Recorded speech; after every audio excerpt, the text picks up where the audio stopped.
Okay, so now we're going to show you how to lace some brackets or some teeth together.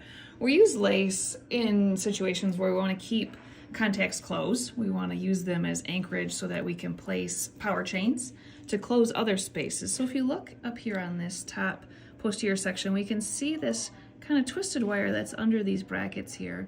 And then it starts this power chain, the colored power chain. So these posterior section from the 3 to the 6 is all anchored together. So we're actually I'm gonna show you using a long leg. We're gonna do that on this bottom posterior quadrant as well.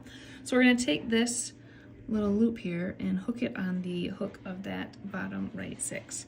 And we're gonna kind of twist like an over and under until we get a few little twists between each bracket.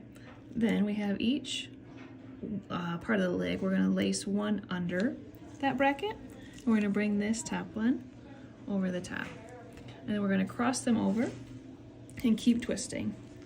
We don't want to make too many twists in between teeth because it could actually open space. It would actually kind of push teeth apart if it's too tight in between each tooth. So we're just going to keep going along here, keep kind of tension on it, keep pulling mesial towards the interior. Just a few more, and we're going to tuck this loop under there. We're gonna come around. So we're gonna stop at this right 3. Then we're gonna take our Marcell, our hemostat, if you will. We're gonna grab these 2 wires together, keeping them, the other dangly wires, these extra kind of tucked up against your Marcell because we don't want them to kind of fling around as you spin these 2 pieces down together to kind of tighten everything up.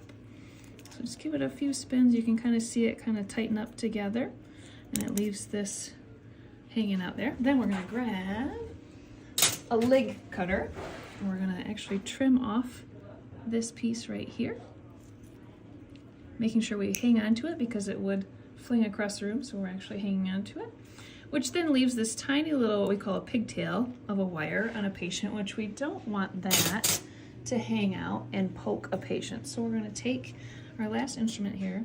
It's called a plugger. It's got a little round dot on the end, if you will. We're going to kind of push this inward towards the tooth so it's not going to have any chance to catch that patient's lip.